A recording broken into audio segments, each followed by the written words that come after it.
சீதா மற்றும் இராவணன் அரண்யவாசத்தில் இருந்தபோது இராவணனின் சகோதரி சூர்பனகை ராமனை பார்த்து விரும்பினாள். அவர் மறுத்ததால் அவள் சீதையின் அழகை இராவணனிடம் விவரித்தாள். அவளை அடைய வேண்டும் என்ற அகம்பாவத்துடன் இராவணன் தந்திரம் செய்தான்.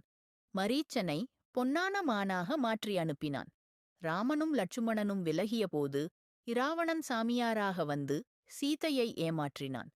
அவள் பாதுகாப்புக் கோட்டை லட்சுமண ரேகை கடந்ததும் அவன் தனது அசுர உருவத்தை வெளிப்படுத்தி அவளை பறித்துக் கொண்டு போனான். வானில் பறக்கும்போது பறவைகளின் அரசன் ஜடாயு வீரமாய் போராடினான். ஆனால் காயமடைந்தான். இராவணன் சீதையை இலங்கைக்கு அழைத்துப் போய் அசோகவாடிகையில் வைத்தான். ஆனால் சீதை உறுதியோடு பக்தியோடு ராமனையே மட்டுமே நினைத்து இருந்தாள். இந்த கதையின் முடிவில் ஒரு நல் உணர்வு. சீதை நமக்கு துணிவு, தூய்மை, அசைக்க முடியாத நம்பிக்கை என்பதை கற்றுத்தருகிறார். இந்த கதை பிடிச்சிருந்தா மறக்காம சப்ஸ்கிரைப் பண்ணுங்கள்.